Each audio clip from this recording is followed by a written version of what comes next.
देऊया. विशाल कदम, कसा सोडवायचा प्रश्न? लोकशाहीमध्ये तुम्ही वकील आहात, लोकशाहीमध्ये प्रश्न सोडवण्याची एक पद्धत असते. कुणाला तरी कुणाशी बोलावं लागेल. तुम्ही सुचवा कसा सोडवायचा प्रश्न. सर, आमच्याकडे ह्याच्यावरती सोल्युशन आहे. आपण एक एक प्रश्न घेऊ. मराठा समाजाच्या आरक्षणाचा जो प्रश्न आहे त्या आरक्षणाच्या प्रश्नावरती टेक्निकल काय काय प्रॉब्लेम्स आहेत, मराठा समाज सामाजिक दृष्ट्या मागास प्रूफ करण्यासाठी त्याच्यासाठी काय काय गोष्टी मराठा समाजाने केल्या पाहिजेत, कुठले पुरावे गोळा केले पाहिजेत, या संदर्भामध्ये सरकारनं काहीच अजून निर्देश दिलेले नाहीत. जो राणे समितीनं सर्व्हे केला तो सर्व पद्धतीनं बोगस केला. न्यायमूर्ती PB सावंत हे आमच्या मराठा समाजातीलच आहेत. त्यांनी दिलेली नोट यांनी कचऱ्यामध्ये फेकून दिली. न्यायमूर्ती सावंतांसारखा जज हा आमच्या मराठा समाजाला लागला हे भाग्य आहे. त्यांचा सल्ला या सरकारनं ऐकला नाही. आज सरकारकडे मराठा समाजाच्या बाबतीमध्ये काय धोरण आहे ह्या आरक्षणाच्या बाबतीत हे सरकारनं आधी जाहीर करावं. नंबर 2, मराठा समाजातले जे सुशिक्षित बेरोजगार तरुण आहेत त्यांच्या नोकऱ्यांचा प्रश्न असेल, त्यांच्या पुढच्या उच्च शिक्षणाचा प्रश्न असेल, ह्यावरती सरकारकडे काय धोरण आहे ते आधी सरकारनं जाहीर करावं. त्यानंतर मराठा समाजाच्या शिक्षणाच्या प्रश्नावरती म्हणजे डिग्रीच्या प्रश्नावरती त्याची फीस कशी भरायची, आज मुलांकडे परीक्षा फीस भरायला पैसे नाहीत, त्यावरती काय करायचं. दुष्काळ पडलेला यांनी फीस माफीची फक्त घोषणा केली, काय झालं नाही. आज मराठा समाजातील सगळ्यात प्रमुख व्यवसाय शेती आहे. त्या शेतीच्या मालाच्या भावाबद्दल यांच्याकडे काही धोरण नाही. राष्ट्रवादी काँग्रेसकडे नव्हतं म्हणून आम्ही यांना दिलं होतं.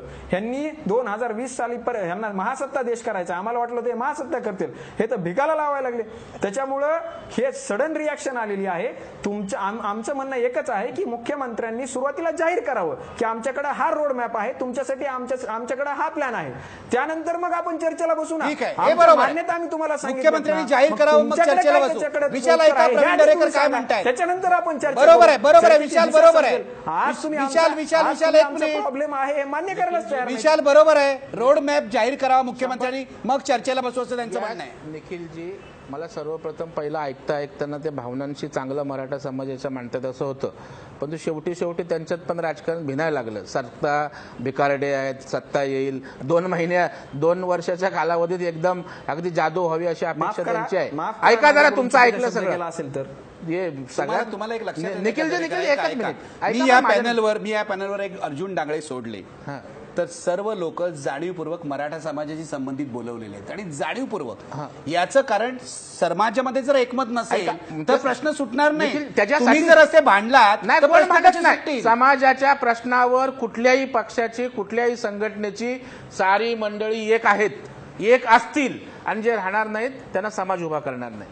परंतु निखिलजी, मला एक सांगा, यांनी ज्या 4-5 विषय मांडले त्यासाठी मुख्यमंत्री शासन स्तरावर बैठक होणं आवश्यक आहे. त्यांना जे वाटतं ते म्हणतात रोडमॅप जाहीर करा, बेसिक धोरण जाहीर करा, मग बोलू. त्याच्या पुढे जाऊन चर्चा करून रोडमॅप केला तर आणखी चांगलं होईल ना. तुमची अपेक्षा असेल तर तशा प्रकारच्या भावना सुद्धा आम्ही सांगू. तुम्हाला मान्य नाही, बोला काय बोलायचं तुम्हाला. हे तुम्हाला माहिती आहे, सगळे तुम्हाला मराठा समाजाचं माग असले पण सगळं माहिती आहे. चर्चेची आवश्यकताच नाही म्हणतात. दरवर्षी सर्वे होतो, 10 वर्षानंतर या देशामध्ये उद्या चर्चेची तयारी नसेल तर उद्या मुख्यमंत्री त्या विषयाचा आढावा घेऊन रोडमॅप तयार करतील ना. नाही, माझं काय म्हणणं बघा, असं म्हणतात की एक जुनी म्हण आहे चर्चेची की महमद जर पर्वताकडे गेला नाही तर पर्वताने महमदाकडे जायचं असतं. सत्ताधाऱ्यांना हे शहाणपण दाखवावं लागतं. माझं म्हणणं मुख्यमंत्र्यांनी उठावं, एका मोर्चाला सामोरं जावं. लोकशाही काय लोकप्रतिनिधी येते आणि लोकसेवक आहेत हे विसरतायत. ही काही राजेशाही नाहीये, ही लोकशाही आहे. निखिलजी, या आंदोलनामध्ये सगळ्यात पहिलं म्हणजे नेत्यांना कुणी स्थान दिलं नाही. कुठल्याही पक्षाचा प्रयत्न केला, मागून फोडून घुसायचा, कुणी नाही दिला. याचं कारण म्हणजे राज्याच्या मुख्यमंत्र्यांवर आजही मराठा समाजातील सुद्धा लोकांचा विश्वास आहे. मी तरुणांशी बोलतोय, तरुणींशी बोलतोय. नाही म्हणतात ते नेते आहेत, त्यांनी ठेका घेतलेला नाही. आज आंदोलन आहे ते उत्स्फूर्तपणे ज्या समाजातला मी आहे. मला विशाल कदम यांच्याकडे जायचंय, आपण त्यांना प्रश्न विचारू. एक मिनिट. विशाल कदम, मला सांगा, तुमचा मुख्यमंत्र्यांवर विश्वास आहे का? 3 वर्ष विश्वास ठेवल्याशिवाय काय पर्याय? 3 वर्ष आम्ही यांना निवडून दिलंय, हटू शकत नाहीत. त्यामुळे आता आम्ही आंदोलनाची भूमिका घेतलेली आहे, ती आम्ही आता त्याच्यातून माघारी घेणार नाहीत. मुख्यमंत्र्यावरती आमचा विश्वास आहे, ते धोरण जाहीर करतील. विश्वास आहे धोरण जाहीर करतील म्हणतात. करतील ना. त्यांना चर्चेशिवाय करणं आवश्यक असेल. करणार काय? आज जर विशाल कदम यांनी सांगितलेली भूमिका ही प्रातिनिधिक स्वरूपात आपण खरी मांडली तर निखिलजी तशा प्रकारची भूमिका धोरण जाहीर करा ना. त्यांचे जे मागण्या आहेत सगळ्या त्याचा तुम्ही अभ्यास बघा करून या शासन मागण्यांवर भूमिका मार्ग घेईल. निघू शकतो 100% त्याच्यातल्या शासन- अर्ध्या मागण्या मार्गी लागलेल्या आहेत लागू हे लक्षात शकतो. घ्या हो, हो. एखादी मागणी आणि जी आहे ती लागतील. सरकारला अडचणीची वाटेल बऱ्याचशा मागण्या की मार्गी लागतील. आत्महत्याग्रस्त शेतकऱ्याला 10 लाख रुपये द्या ही मागणी पण अॅट्रॉसिटीवर चर्चा करायला तयार आहेत मगाशी डांगळे यांनी पण समोरासमोर बसायला तयार आहेत इतर मुद्द्यांवर चर्चा करायला मग सरकार का पुढाकार घेत नाही टेक्निकल घटनात्मक गोष्टी असेल आणि ज्या गोष्टी लगेच मार्गी लागणं शक्य आहे मी तुम्हाला विश्वास देतो की 100% राज्याचे मुख्यमंत्री आणि सरकार हे त्या ठिकाणी हे प्रश्न मार्गी लावेलच. ठीक आहे बोला.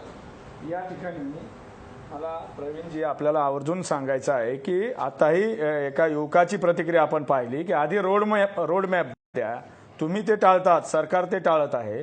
निखिलजी अनेक विषय असे आहेत मला वाटतं सरकारला वेळ काढायचा आहे आणि हो वेळ काढूपणा आहे हा 18 महिने झाले हायकोर्टात मराठा आरक्षणाची सुनावणीच नाही सरकारकडून म्हणणं दाखल करण्याबाबत गांभीर्य नाही.